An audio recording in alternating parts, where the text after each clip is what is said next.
The Old School is brought to you by Ahart Solutions, which provides school surveys and applied research. More information at ahartsolutions.com.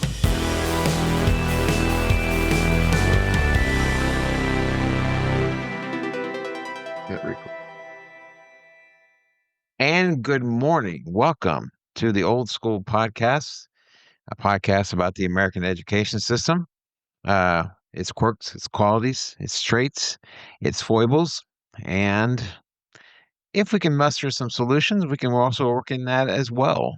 With me in this endeavor is my very good friend, Dr. Stephen Bourgeois. Good morning, sir. Here, Miller. Good to see you today. Bright and early. You're Bright and early. It's had to stay up late. Game one of the World Series last night. the Canadians won. For those of you who are The taping it, Canadians won. Canadians won. I It's watched going to the. be Yeah, I it's watched going to that. be shameful if the Canadians win the national pastimes Well, highest we're feuding award. feuding with the Canadians now, so it would be appropriate. What's that?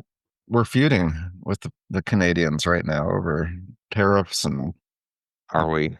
well, but I watched the game myself. You'd be impressed. This morning I got up and watched all 3 minutes of the highlights from beginning to end. It really is shameful the degree to which you do not understand baseball and don't care to know. This is going nowhere, Miller. I'm a guest. Thank goodness, actually. This is about to stop. Who is our guest today? Well, we have a friend and colleague, and actually, it's great to see the two of you together. Two of my favorite people in one screen here. But we have Dr. Ericka Johnson, and she is a consultant, former superintendent, former colleague of mine, and one of the great educators that I've met. And again, two of them are on the screen here with me. So I've been looking forward to this for a while. It's overdue. Dr. Johnson, welcome. Good morning. Good morning. Glad to be here. Here we are. And here, Miller, why don't you jump us in? Because Dr. Johnson and I talk sometimes every week.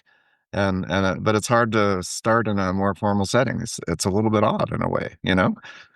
Well, I think one of the things that was of great interest for me and for Dr. Bourgeois has to do with a little bit about, the culmination of all of your experiences that led to a book that you've recently written. But for me, not knowing really, your backstory, how did you start in education? Where was your beginnings? What were your high points, low points? I mean, how do you get to this point where you're able to put that wisdom down on paper and put it in the form of a book? Ross, that's really what this book is all about. It's about my journey. And so you ask, where did it all start? I started as a substitute teacher trying to figure things out. But God even, bless you. yes, Lord. But even before that, I never wanted to be a teacher. But on my journey, there has always been someone in my life, whether family, friend, colleague, leader, etc., who has always seemed to see something in me that I maybe did not see in myself. And so I've graduated with a political science degree. I'm looking forward to law school. I'm in this transition period, trying to figure things out. And I'm having a conversation with a young lady I call my second mother because she's the twin of to my mother. And in our convo, she says, you're a teacher. And I said, no, ma'am. No, ma'am, not me. And she says, oh, yeah, it's in you. So why don't you just try to sub and see? I reflected on it and I said, okay, well, let me try. And so I ended up substituting and literally fell in love. It was Well, a that's crazy because usually people who do subbing, that convinces them to go in the opposite direction because I subbed, when I was doing community calls those first 2 years, yeah. and I saw a lot of things that discouraged some of my fellow subs from going into the field, but you do it and you say to yourself, this is exactly where I want to be. It was How'd that crazy. happen? It was the craziest thing. My first substituting gig was 2nd grade. 2nd grade, those children, they're old enough to wipe their nose and tie their shoes, but they're still young enough to be sponges and really hone in and soak up everything you have to offer. And I was really they inspired me, and they brought They're not jaded yet. they're not. Yeah, we hadn't had them long enough because we're the ones that screw the kids up. It's not the kids, it's the grown people that are the problem. Yeah. And I just fell in love with it, and so I decided, "Okay, 2nd grade was cool, let's see what else." And I end up subbing from 2nd grade all the way through high school, and I loved every bit of it. Loved every bit. You said jaded, Ross, or gated? Well, I mean, I think what happens is that, and it's a bad condition. There's been longitudinal studies about. There was one really famous one where they gave second graders a question. Tell me how many things you can do with like a paper clip, and the average second grader will come up with like 100 things they can do because they think of the paper clip as changing in size and shape and what have you. And then when you get to high school, they come up with like 3 things. And I think that what happens is that kids get older, that idea that they start to know something, they equate that to knowing everything, and the curiosity starts to dip, unless, as Dr. Johnson said, we manage not to screw things up so much and they are able to maintain their curiosity. Okay, so we started too late. Subbing middle school. I know I did, and high school. Middle school kids, they needed to be gated, not jaded, but gated because they scared the crap out of me. And they would change. I taught band. They would switch instruments, so they're all playing the wrong instruments, and it was just so hard at the end of the day. I was all tangled up. I didn't know which end was up, and I couldn't imagine the younger kids because at least the middle school kids scare easily, fall back. Sometimes, Well, That's right. Dr. Johnson, the strange thing for you is that usually when someone sees themselves headed towards the teaching field, they tend to have kind of like this idea that they are elementary or they're middle or they're high school. You hit the full gamut. I did, Ross. And the funny thing, Steve, you mentioned the middle school piece. Yeah. I was terrified to even try out middle school. Hmm. It was middle school and it was kindergarten. I was afraid to do either one of those. So I kind of tried to stay away from that. But then when I actually became a certified teacher, I taught 8th grade, and it was really one of the funnest experiences that I had had. But, they say you gotta be crazy in order to teach middle school because middle schoolers are crazy. Yeah. So I think I checked the box for crazy, y'all. Only crazy can fix crazy. So Yes. I think so. Well, so you mentioned law school, and I was thinking, what an unfair advantage for you to be somebody's lawyer. You know, that's the road not taken. But I think you probably would have been good at a lot of things. And we have callings though, which there's something else besides being good at it. Yeah. Absolutely. Absolutely. And I definitely think that's how I truly ended up in education with all of these experiences. I've learned to just do what God tells me to do. And I know that it is a calling. It's not an easy job to be in classrooms and give so much of yourself, um, because you take away from your own family, you take away from your own children because you're pouring into other folks' kids, right? And so it has to be a calling. But being an educator has truly transformed my life and how I see things, and really the love that I have to share with not just the kids, but their parents and the world beyond. So definitely a calling from a higher power. But could you do it again? And I know we're going to talk about leadership and helping leaders lead, but could you walk into a second grade or third grade class and handle yourself and not go crazy doing it?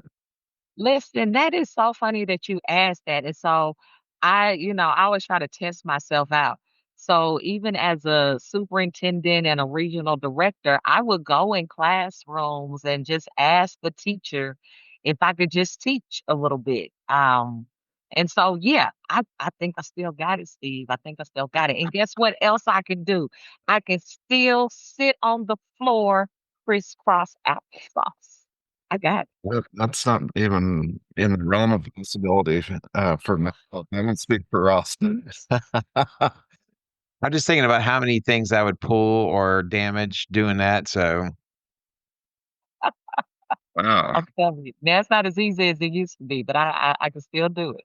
Okay. Well, I underestimated. I mean, sometimes once you start walking around with a clipboard, you lose a little of that ability, and the kids start to stress you the hell out. Just being around them. I love them. I love them.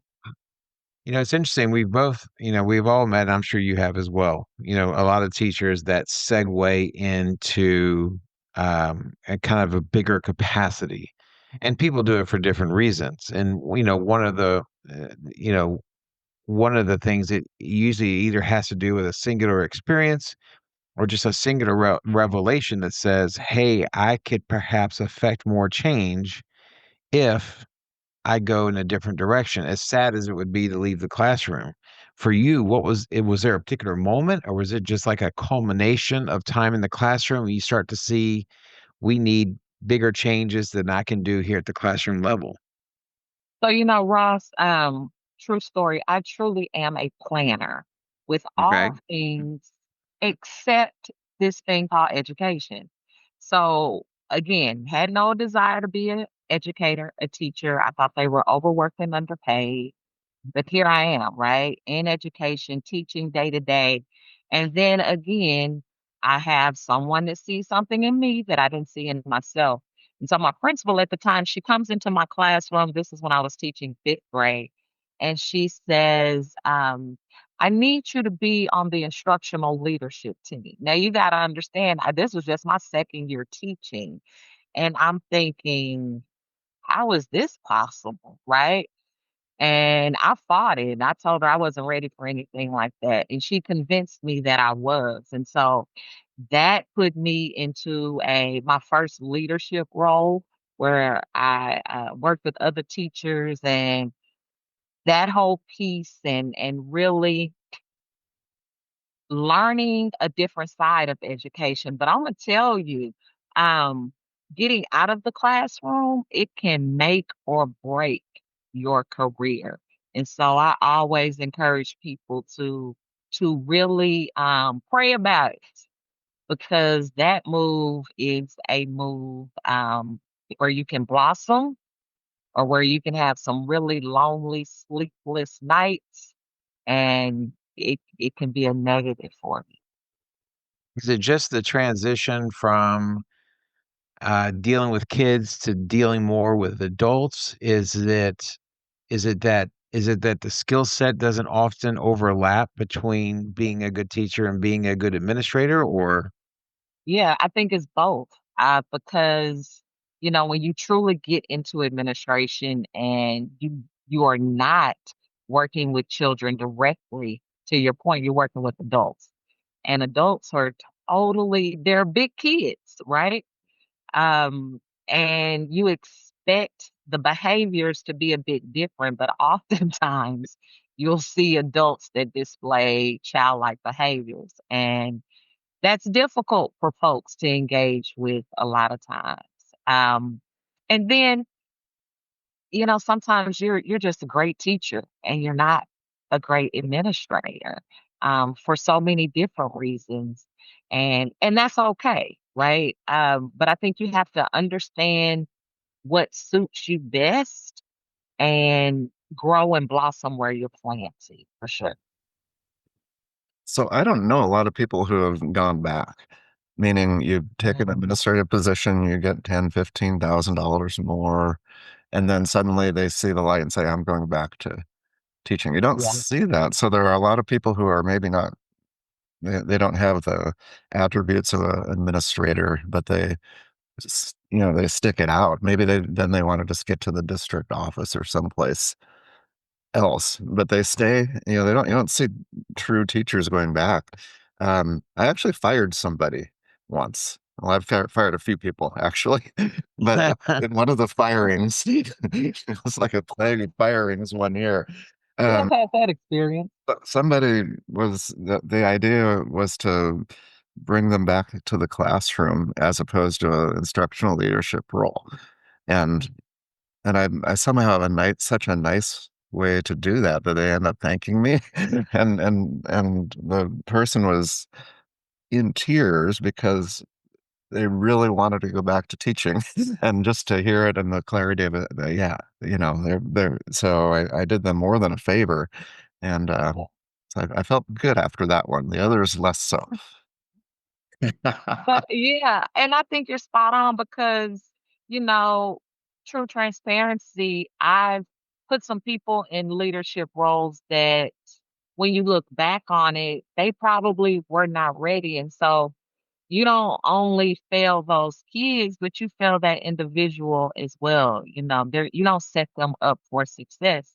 And I think, Steve, like you're saying, you saw something in someone that maybe they saw in themselves, but you gave them permission, right? And that's what great leaders do. You observe and you're empathetic, and sometimes it's they need to hear from their leader that I have permission to change the course and adapt, my plan, and going back to the classroom doesn't necessarily indicate a negative. It can be positive for the kids and them too.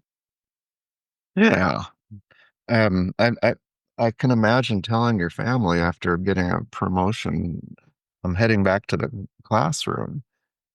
So there are some ramifications, but also if you look at the full role and the amount of time you put in it as administrator and compared to teacher, and I don't think it matters. You get kind of beaten up no matter what you do. The energy is being taken from you. I don't know how some of us do it, being in education this long and then having the energy to do it. But I think that is the nature of it, that you have to give of yourself as a leader, but particularly in school. And I don't think there's anything so intense of being around kids because they want things all the time. And there you are. Yeah. And not just the kids, right? The parents too. Yeah, that's There, there's yeah, there's people pulling on you in all kind of directions. And it's always funny. People who are not in the seat as an administrator, as a principal, they always think they can do it and do it well and do it better than the person that's in the seat. And then when they get in the seat, they see that it's a big difference. And rather than people going back to the classrooms, I think what we see now in education, people leaving education altogether. So, they find a way to let go of what was once their passion and just try to do something totally different. Hence the crisis we have right now. We talk about leadership between leading children and leading adults. So I only had one flirtation with leadership, and that was as a department chair. And I found that one of my strengths in dealing with students was that I had patience with students because I expect them to be knuckleheads sometimes. And for whatever reason, I was able to kind of deal with that. Adults were a different matter, and I expected adults to, I guess, be like me. I don't know. It's kind of a silly thing, but I expect them to be able to just deal with stuff. And so I found myself having a tough time. And on the surface, you would think that leadership should not look drastically different between in the classroom and dealing with adults, but there seems to be because I struggled with that. What was your transition like? And I mean, were you able to maintain a similar leadership style, or did you really have to change that much once you started occupying these more elevated positions? Yeah, I think the core was always there, and the core always focused on, supporting kids. We were here for kids. Um, but in different roles and different positions, to your point, the adults are very difficult to deal with, Yeah. especially when you expect certain things from them. And so I learned along the way, if you don't expect anything from people, you can't be disappointed, right? And so I refuse to allow adults to disappoint me because I realized it wasn't about me, it was about them, right? And so we can get so caught up as leaders in the emotional context, which is why I'm real big on let's look at the data, whether it's a number, whether it's a perception, whatever that is. But let's focus on the facts and not focus on feelings. As a leader, you must do that, but you got to also understand that the people you are leading, they're focusing on feelings. And so if you can truly compartmentalize that, it gives you some leverage in order to deal with grown folks' issues because grown folks have issues. So do you think that somebody who's not been an educator but has some of the leadership knowledge and experience could be successful as a principal in a school? That is a really great question. And I'm going to tell you, I think a lot of my success came from because I wasn't raised as a teacher. I didn't go to school to be a teacher. I had experiences outside of education, which equipped me with different tools when I became, a teacher. I've been working since I was 15 years old. And after graduating from college, I was still working and trying to figure this out as I was trying to understand how do you even get into law school because I didn't have that kind of background to figure those kinds of things out. And so with all of that, I definitely think people that's why I love alternative certification. People are gonna say ugly things about me, but I love alternative certification because you bring people into the context that have so many different experiences and they seem to be able to navigate the waters in education much easier. You think that there is something about you think you could put a finger to it that makes a non-trained teacher such maybe it's just like a breath of fresh air because 'cause they're using different lingo, they're using different examples, they're using different kind of ways of approaching things. Do you think that there's something about how teachers are traditionally educated that might lead some of them to miss the boat on how to interact with certain kids? Ross, I think you are spot on. I think our teacher preparation programs prepare us to be in the classroom for the rest of our lives, which they should. Right. But the reality is we should be preparing our children to be successful outside of school, right? And so when think about it, if you have an individual who has been trained to be successful outside of education, to prepare for the corporate world, to, navigate those waters outside of education, they bring something completely different to the experience. And when they're in a classroom in front of kids, they understand they are training them to be successful outside of that classroom. If you've never experienced something, it's really hard to be able to share knowledge that you don't have. How can you do that? Mm. Yeah, at the same time, Steve and I have had conversations about what should teacher training look like. And it's a mixed bag, just like anything is. It's a mixed bag whether you bring someone from the outside. It's a mixed bag whether you get a teacher right out of teachers college or what have you, as to how well that they will perform. Right. But in looking at how other countries do it, other countries do not have such a wide, disparate field of options for someone to enter into the classroom. And sometimes people have suggested that that's a weak point, and some have suggested that, like you were saying, it's perhaps some of the strongest points that someone can bring in. So when you look at that argument, and I don't know if you've ever been a part of one or, been a Oh part of this yeah. discussion. Yeah. Yeah. How do you typically, is that how you typically respond to it? Is it more than that or? Uh, at the end of the day, it truly is about the person. But I think the way we train teachers, um, is truly not preparing them for the experience that they're going to encounter when they get in the classroom. Because if we were preparing our teachers properly, we wouldn't have the issues that we have in education. Think about the power that a teacher has. Think about when a teacher closes their door, they are the ruler of this kingdom called the classroom, right? And so no matter what they may have been asked to do previously. We all know this, we've all experienced it. When I close my door, I'm gonna do what I wanna do, right? And that can make or break the students that they serve. So it really truly goes back to the individual and the mindset, but the leader is responsible for being the potter of that clay that we call the teacher.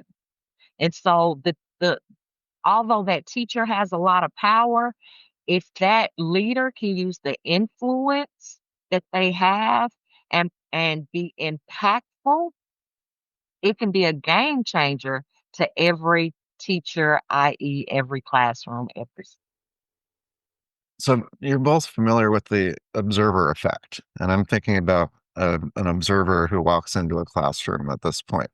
And I would argue, I never brought this up before, new argument here. Dun, dun, dun, uh-oh, dun. uh-oh. Get Um, ready. yeah. So in a lot of places, what you see when you walk in the door is what you would get the other 99% of the time in most fields. There's something about when somebody walks into a classroom, the teaching changes, the kids change, everything changes, and it may be more dramatic than we think. And my thought, just from walking around halls and seeing a lot of classrooms, is that the intensity of the teaching, the organization, it all changes when someone walks in. But there's a lot of entropy, a lot of dispersion, a lot of disorganization that happens, and so the leader has to be kind of like you are, Dr. Johnson, Erica, in that space. So they're not surprised to see you in there. It's just part of the scenery. Other teachers go through there, their principal, their superintendent. It's just, but that observer effect and the difference, I think, is huge. And the leader has an incredible role. And we've seen people who just cage themselves up locked door in their office, and so the leader has so many opportunities that they're not taking advantage of to help teachers. Absolutely. Absolutely. Because, the leader sets the tone for the culture. Hmm. And I always say, even in the book, I talk about this that when children are in the building, you should not be in your office. Period. Point blank. The end. Um, if a parent comes in, they should have to radio you to come to the office. You should not.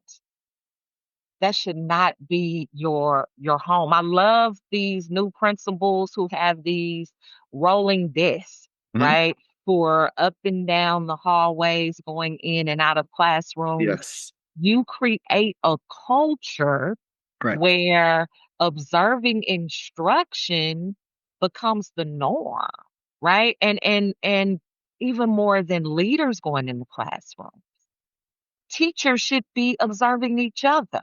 Yeah. right? Like it should be this whole fluid system of we're not just the kids are learning. I hate it when I walk into a school and they think that the kids are the only ones that are supposed to learn. Mhm. Everybody should be learning and growing from each other and really understanding the value add that everybody brings. Talking about power earlier. Mhm. So I every morning and every afternoon, I take and pick up my daughter and her best friend from school. And and my daughter came home. My daughter got in the car yesterday and she had a chit in her hand, and it said that she won for next Thursday. She won the chance to be principal of the day. And I said, and I my first thought was, "Oh Lord." I mean, and she's, she could end up being Attila the Hun, she's going walking in there trying to, and her best friend goes, "I know, that's what I told her," and so I'm saying, and so I'm sitting there, thinking about it, and in her mind, I mean, of course, she's 11, so what does she know? But I mean, in her mind, she thinks Right? being principal is about telling people what to do and not doing anything that you don't wanna do. And it's an obvious mindset, from 11-year-old's point of view, because the only time 11-year-old typically interacts with a principal is unfortunately for bad reasons, you know? How do you and to get it away from the silly, because she is silly, and although she's brilliant in many other ways, to take it from the silly to the serious, I think there is something that is lacking, going back to your earlier point about in college education, how do you train a teacher to be a teacher? And that's using power. And you do have power. And as an administrator, I mean, it's obviously every person's going to be different. How did you square that notion of caring for these kids, wanting them to do well, wanting to get the best out of them, and then later the adults as well, but then also kind of balancing that with the power to be able to be a little bit more blunt about it? Yeah.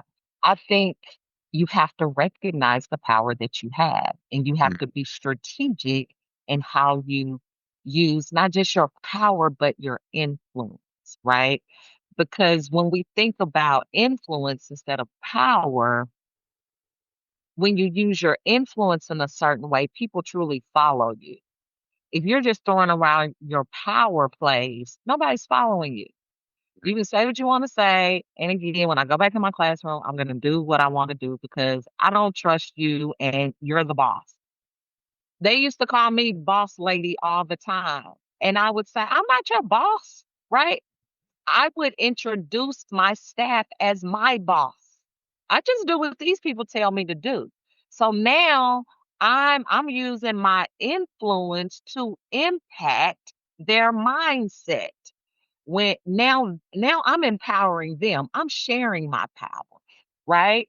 And I'm feeling as though because I know the power that I hold, I know how much to give, I know when to leverage, I know when to take it away, I know when to fire, I know when to hire. It's about the shared piece. At the same time, and we've mentioned this before. So there it seemed like a thing that principals started doing about 15, 20 years ago. Call me Michael, call me Erica, or whatever the case may be. Oh, I And like and my principals always used to get annoyed that I would never call them by their first name, Yeah. because to me, if you can fire me, we're not friends. there you And I only call people by their first name if we're friends. there you go. And so you could say, "Oh, the teachers are my boss," but in reality, they're not your boss. You're their boss. And so, you know, there's a reality about the perception of power, and then there is kind of the practical nature of how you utilize it. And so, how do you square that? Because, you could say, as the teachers, we're your boss, but we all know that's not true. And so, But Ross, I think it is true. I think they are my boss because think about the difference between a boss and a leader, right? So a boss just manages stuff, right. right? They just maneuver things. A boss truly doesn't have a lot of power, right? Because they are micromanagers. They tell people what to do. A leader, completely different. A leader understands that, number one, I'm not your boss. I'm not your ruler. I need to hear from you. Um, to your point, no, you're going to call me Dr. Johnson. You're not going to call me by my first name. But I think that goes back to a mechanism of respect in this culture, right? Because I don't want my kids calling my teachers by their first names. I don't like for teachers to call kids friends. Hey, friends, that there become you we begin to blur the lines. So I think the line has to be set and the respect has to be there. And as a leader, you figure out how to implement your power, when to share it, when to take it back, that kind of thing. But I don't believe that I'm the boss. I don't. I'm your leader. This is our school, but I'm the face of this school. So everything rises and falls on the actions that I implement, that I do. So, from the research standpoint, and this is right in your wheelhouse, it's like in baseball giving you a pitch that's a little bit high and outside, just sitting up there hanging. Uh-oh. So, the leader has a indirect effect on achievement, not a direct effect, and um, so ultimately, the teachers are moving the needle, but it's a collective movement, not an individual, and that's a key point in that is that you're leading a faculty um, rather than training individual teachers. So how do you do that with all the other activities that you have? Because it seems like, well, it is from the book, and I know your book really well. It's the center of the model is the team, the leader, the leader working with the team. Yes. You're right. That's my wheelhouse. That's my love. I've studied and engaged with John Hattie's work. I even had the opportunity to meet him and chat with him about his work. And he has found that the highest impact on student achievement is collective teacher efficacy. And it's truly the belief, right? And that goes back to this mentality and this mindset that not just one teacher, but a collective set of teachers truly believe that they have an impact on the achievement of these students, right?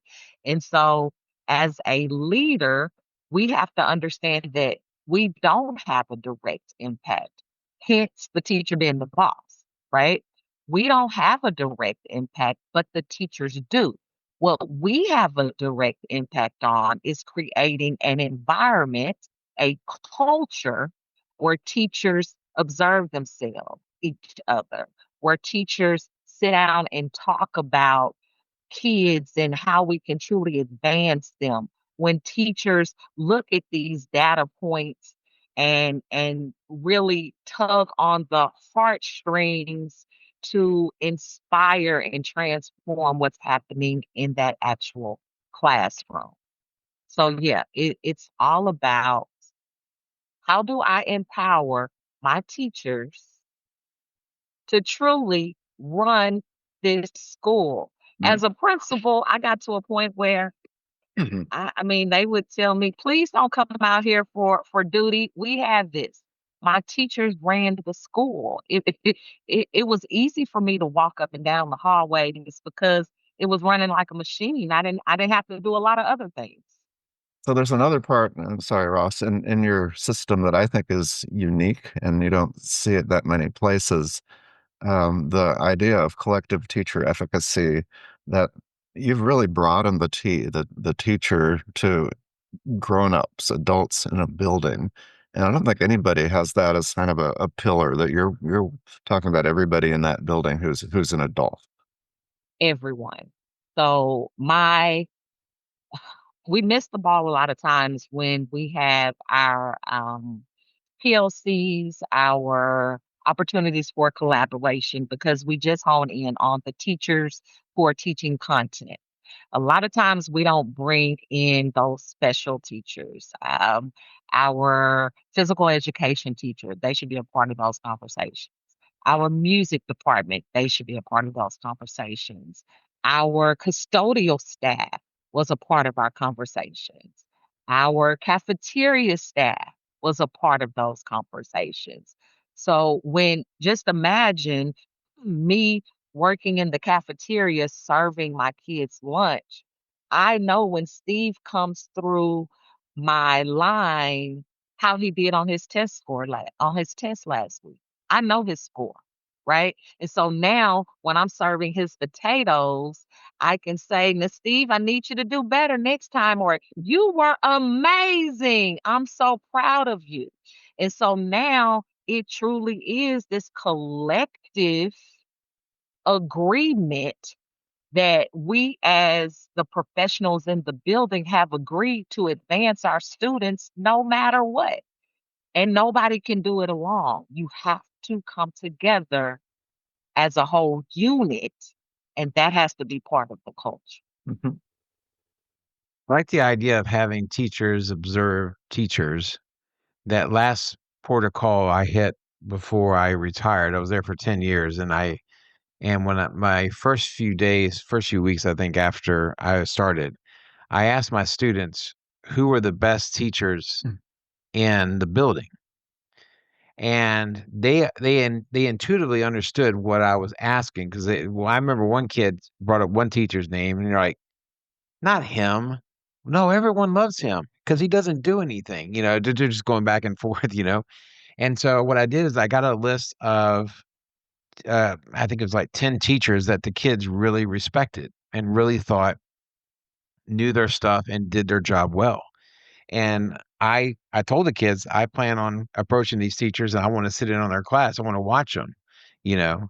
And it was, I mean, some teachers are just not my style, but that's fine because in every style you can find something Mm. that you could potentially utilize or carry over into how you do things. And I think you cannot overstate it enough, the impact that could affect a teacher by seeing other teachers at their craft.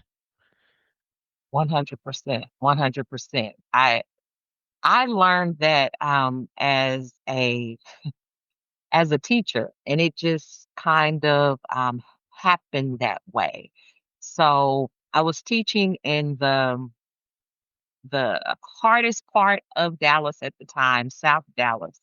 Uh, Kids, I was at one of the lowest performing schools in the city at that time. Fast forward, we were ranked the top school in the city after about 3 years.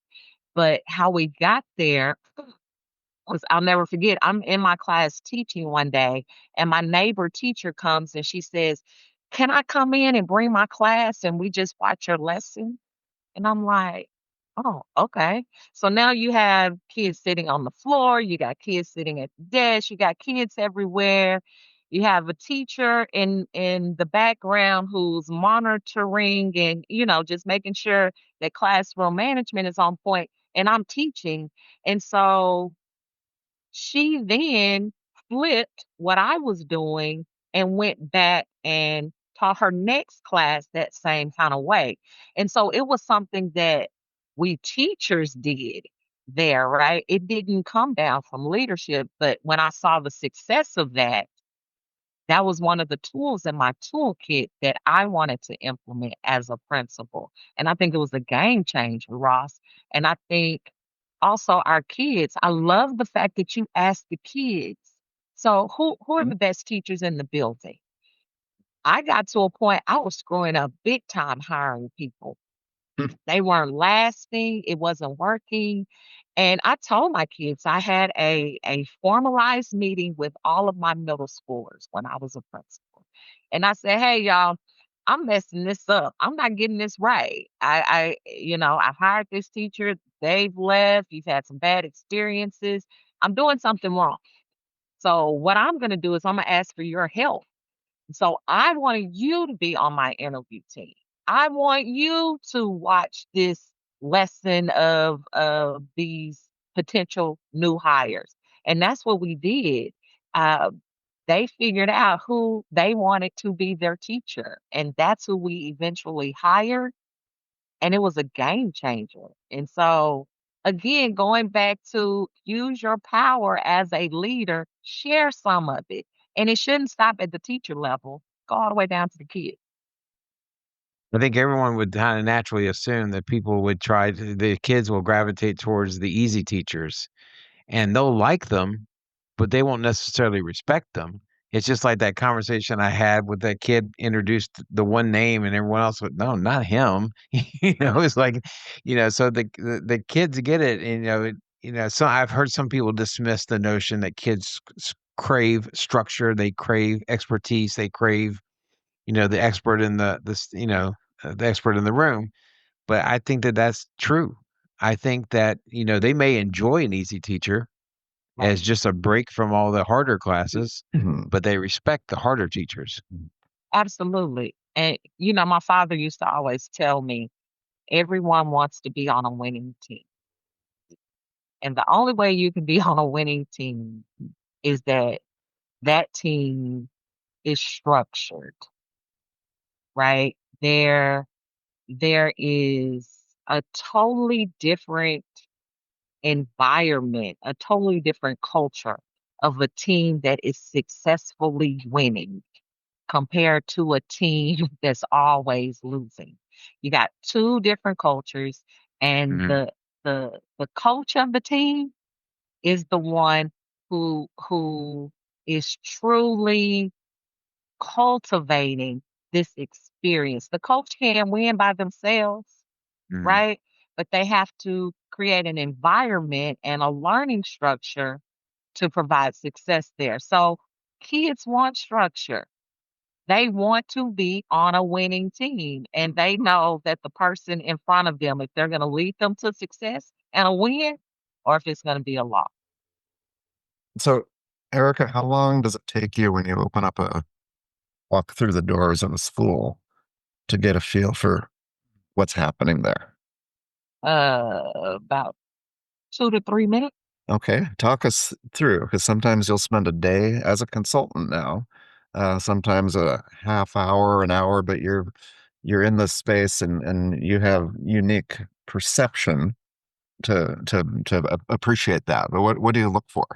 Yeah, so the 2 to 3 minutes is just a feeling, Yeah. right? Hmm. And so, um, and I think we all have this. You can walk into any place Hmm. and you can there's a feeling that you feel, whether it's negative energy, whether it's positive, even from the way a place smells to the lighting that you have in that environment, all that impacts how you are feeling when you walk into that place. You can feel if there's love from the first 2 to 3 minutes of entering an environment. To your point, Steve, it's really after this feeling, I make note of that, but then I'm trying to observe, like we talked about earlier, how do people interact with each other? How do the children interact with the kids? How is the leadership interacting with their faculty and staff? So I truly become a researcher. I call it a ghost walk. And I observe. I just make notes, observe, observe, observe. This can be an entire day. A lot of times I'll take a team in and we'll collaborate. Um, we may even do learning walks with a specific focus. If a school district, etc., is really trying to impact a certain area, and so we use that lens and then really capture what the feeling, what the smell, what the ideas, how the interaction is in that culture, and then provide you with a prescriptive plan of how you can truly transform the culture of any organization with some recommendations. and then how we may be able to help apply those recommendations to that environment. So there's some misunderstandings about a learning walk, and often Mhm. districts would do that. And people, with suits walking in from the district and talking about it and so forth. But your wrinkles in that, you put your stamp on it. You're getting people from the faculty to take part. So you're doing a lot of listening in that hallway. Through there. And then there's also a protocol where you debrief, you talk about it and come out of it. But you name it a ghost walk, meaning that you're a fly on the wall, but you tell them ahead of time this is what's going to happen, and then the value add is the conversation later, where you can have a frank conversation with the leader. But you surprised me. You said you don't even meet the leader before. Often you just do your thing, and then you say, "Here I am. Here's what I saw." Mm. Yeah. So, of course, everyone knows that we're coming. We have that Hmm. formalized introduction with the leader to Right. understand, what are the gaps and what are we trying to achieve here. Um, and it's not a gotcha; it's just a true observation. I talk to kids more than I talk Right. to anybody typically when I'm doing a ghost walk. Because kids, number one, are going to be honest, and kids are going to, well, I say they're going to be honest. A lot of times they try to protect their teacher too, which is fine, right? Yeah, you And learn something from that. absolutely, that's data to collect. But going into these environments to do a ghost walk, I only talk when I talk to kids, I ask for clarity so that I'm not assuming something and I don't make any direct inferences. I truly observe and ask questions. I call them wonderings. So I may wonder why this looks this way or this is happening, but it's not for me to evaluate the situation. Mhm. It's for the client to process and think about why this is that way. That that makes sense. And then the insights are kind of collaborative in that you hear from some teachers, but also you're giving your perspective.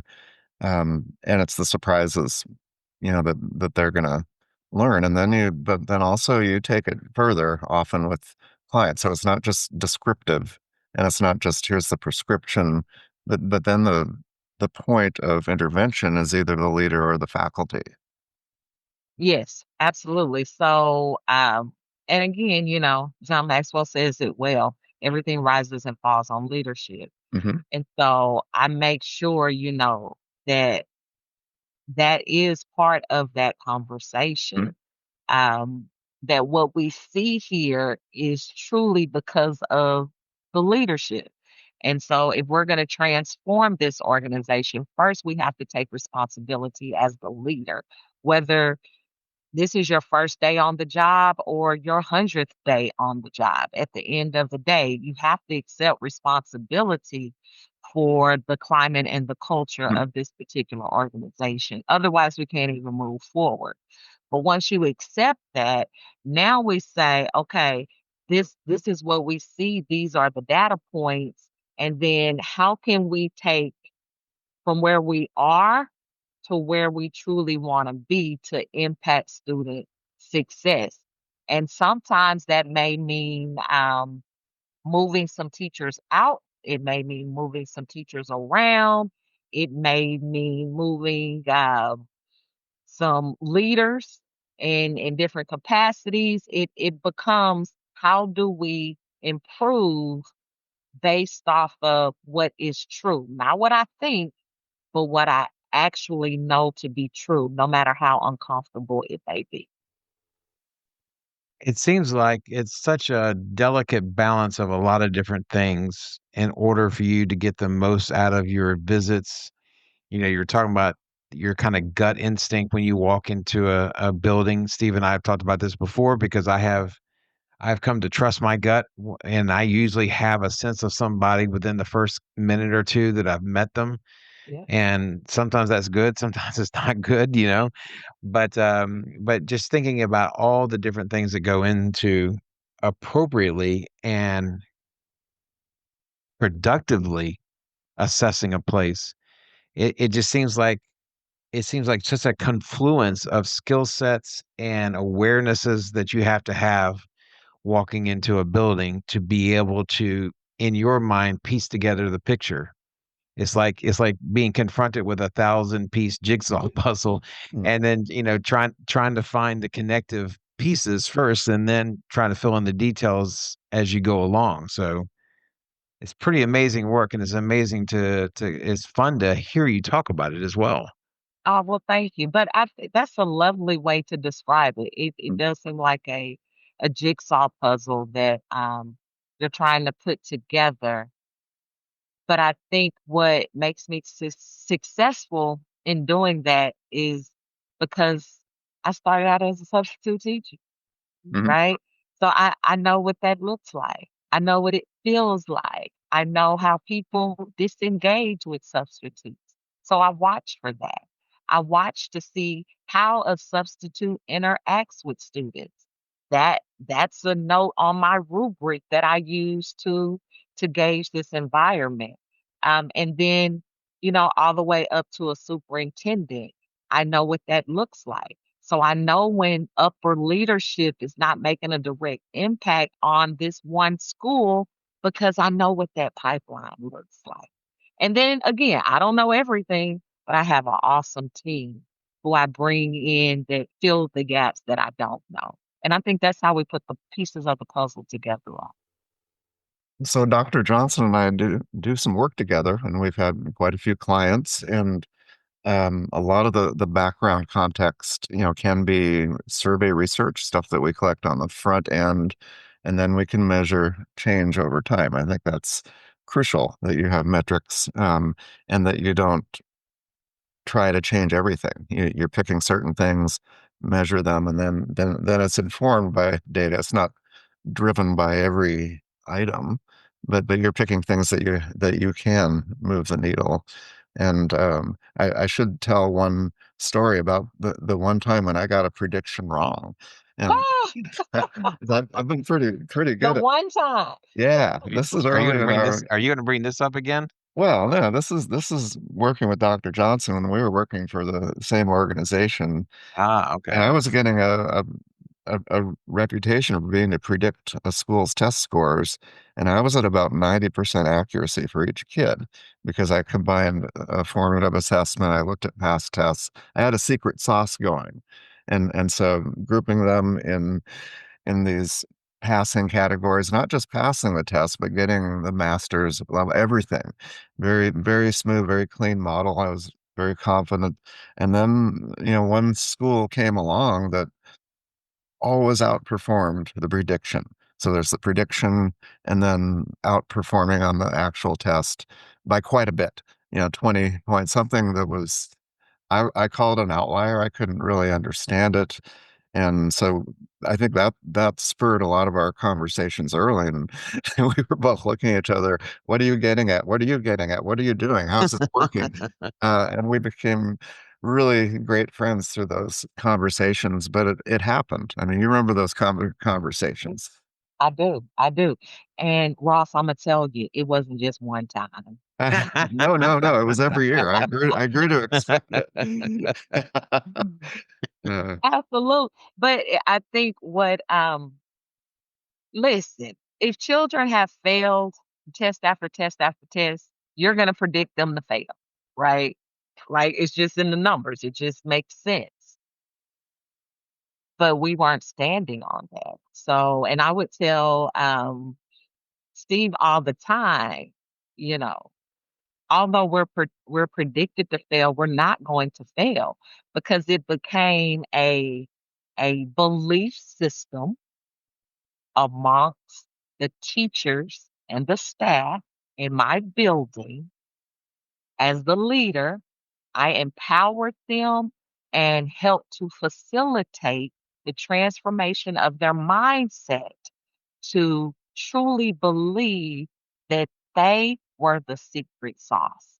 What they did every day would impact student achievement. Mhm. And they started to believe that. But more importantly, going back to the structure, there was a structure in place.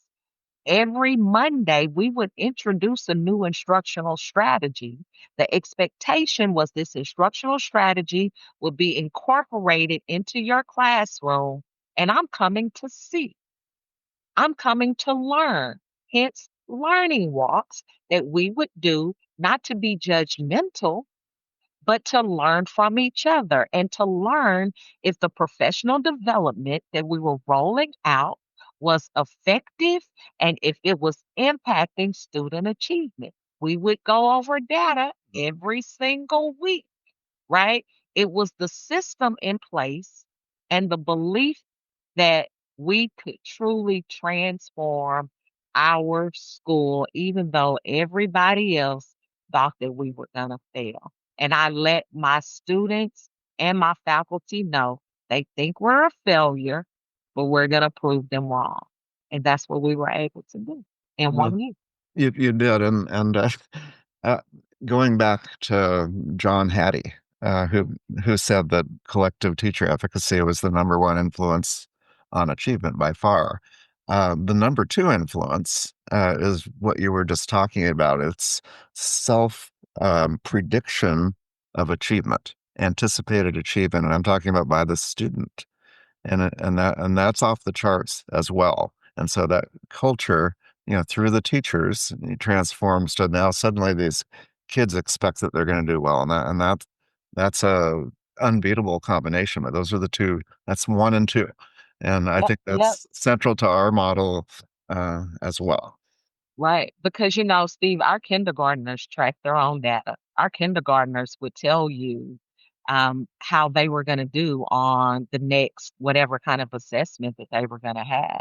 Our our parent teacher conferences was our children leading the conversations. The teacher was simply the observer, but our kids would have conversations with their own parents. I think one of the big things to take away from this and the rare moments where Dr. Bourgeois was incorrect Uh, is that you have smart people to put together clever ways of evaluating, but then also not be so insecure as to take a anomaly and think you have nothing to learn from it. That there's and have the expertise to be able to navigate that. Hey, here's something that we hadn't anticipated. Let's find out what this is about. And so I think sometimes people have such a strong belief in their own system that they'll just ignore anything that doesn't fit within that paradigm, and consequently they don't end up learning anything from it as well. So Absolutely. Absolutely. It's We have to be lifelong learners. I used to always say, when you stop learning, you die. And I truly believe that.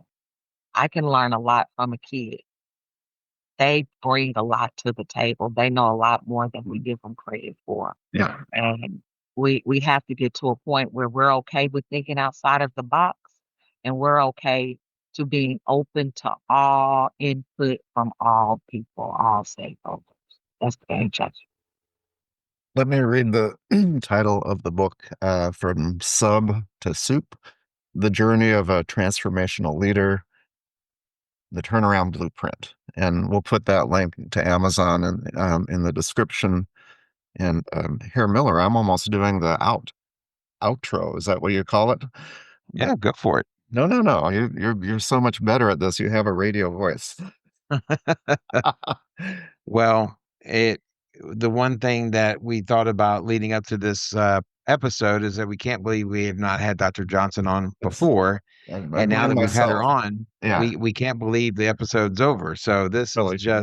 this is just step one of what Mhm. I hope are multiple appearances by Dr. Johnson. Please. Dr. Yes. Johnson, thank you so much for joining us.